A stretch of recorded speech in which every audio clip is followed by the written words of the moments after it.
Good afternoon, this is World News coming to you live from Warsaw. I'm Sadia Strzemska.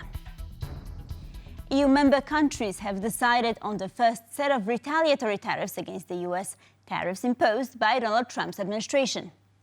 Now we're going to bring in our correspondent, Alex Cadier, who is in Brussels and has the latest. Hello, Alex, good to see you. So can you tell us more about these countermeasures? Yeah, absolutely. They've been decided by the member states. 26 in favour, 1 against. No prizes for guessing. Hungary voting against, but this is a majority vote, and therefore these measures will go through. They will go through in 3 phases. The first kicks in on the 15th of April, about 3.9 billion euros worth of trade tariffed on the 15th of April. Another 13.5 billion coming in on the 15th of May, and then the final tranche on the 1st of December, another 3.5 billion euros. Now, let me give you a sense of why the European Commission has decided to do this in a phased approach, particularly as you see the US and China exchanging blows in the last couple of days on raising their tariffs, retaliating from one side to the other. Well, we heard from the European Commission in a statement just today. The EU considers US tariffs to be unjustified and damaging, causing economic harm to both sides, as well as the global economy, saying that they want to negotiate a balanced and mutually beneficial solution to this issue. And that is why they are giving the US a bit of time, a bit of leeway before hitting them with everything at the same time.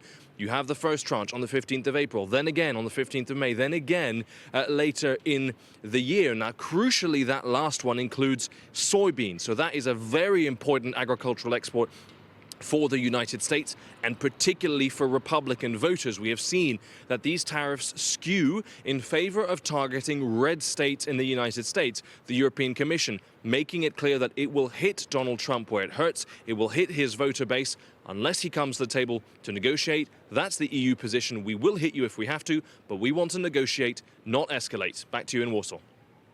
Alex Cadier reporting from Brussels. Thank you, much appreciated. China has also hit back in the trade war with America, approving an increase from 34% to 84% in retaliatory tariffs on US imports. Across Asia, markets reeled on Wednesday as US President Donald Trump's reciprocal tariffs took effect. Beijing's move is in response to the United States raising tariffs to 104% on products imported from China. The new tariff will be introduced at midday Beijing time on Thursday. Leaders of the CDU, CSU and SPD have reached an agreement on the formation of a new German government. Friedrich Merz, the future chancellor, stated that the agreement signals the formation of a capable and dynamic government for Germany. The coalition must now be approved by SPD members in a party referendum, while CDU and CSU will decide through internal party votes. Merz could be sworn in as chancellor on May 7th, with his cabinet taking office the same day. Coalition talks, which began on March 13th, followed early elections to the Bundestag.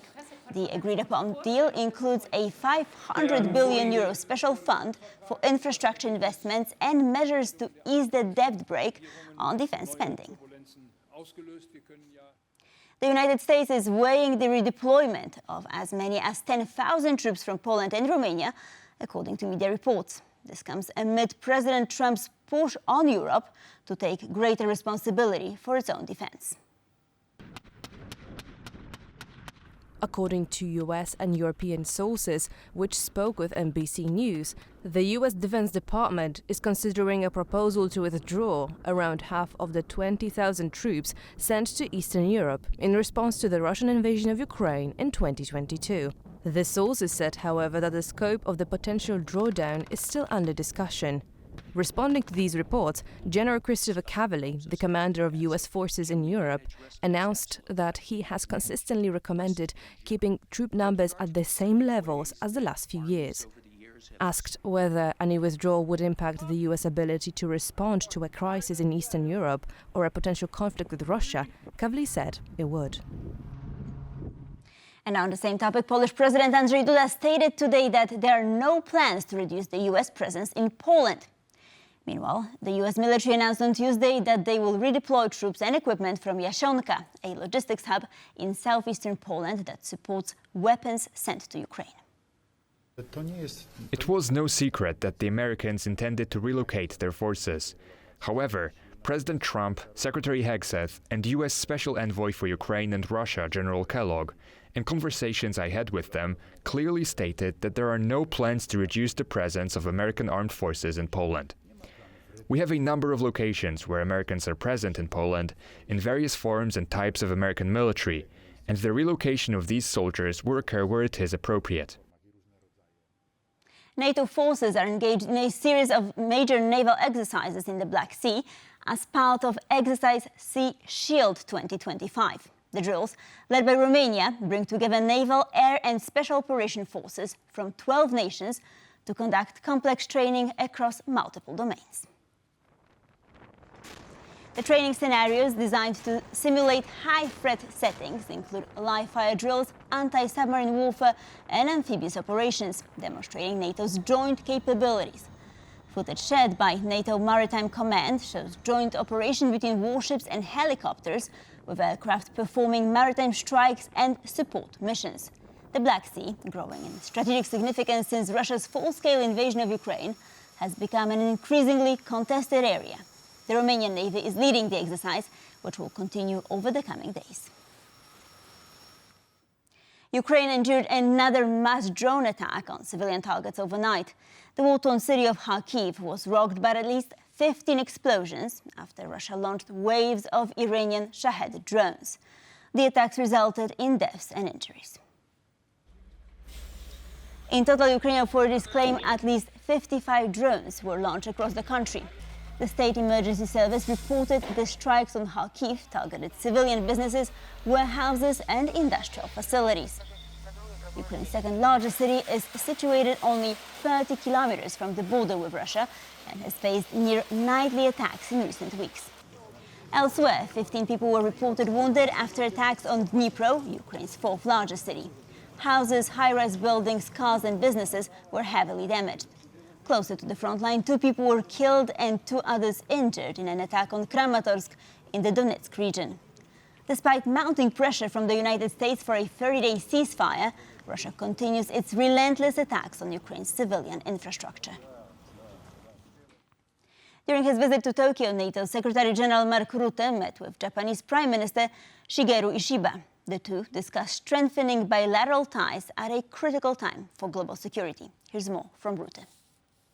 We agreed a joint statement which sets out our vision on how to further strengthen our cooperation.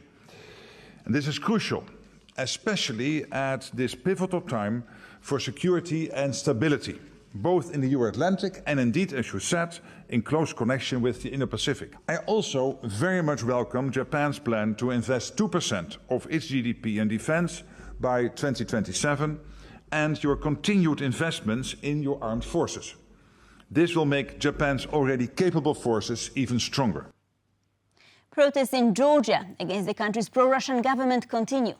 Members of the country's press have now also joined in to show their support for colleagues arrested during police crackdowns. The protests in Georgia's capital, Tbilisi, broke out after the ruling Georgian Dream Party won last October's widely criticized parliamentary elections. Since then, the government has backed away from potential EU membership and enacted Kremlin-style laws to quell dissent. Police have cracked down on the protests and arrested journalists covering the unrest. The protesters also laid flowers to commemorate the 1989 Tbilisi massacre, when 21 people were killed after Soviet military forces crushed a pro-independence demonstration.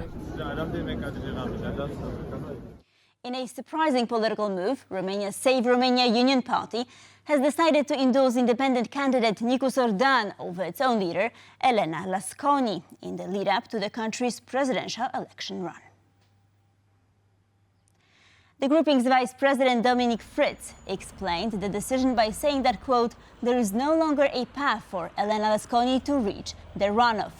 This comes amid poor single-digit polling for Lasconi, who advanced to the second round in the annulled November election alongside the now banned right-wing and pro-Russian candidate Călin Georgescu.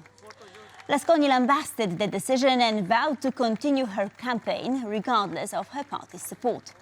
According to opinion polls, Bucharest Mayor Nicu Sordan is one of the three pro-EU candidates varying between the leader and George Simeon.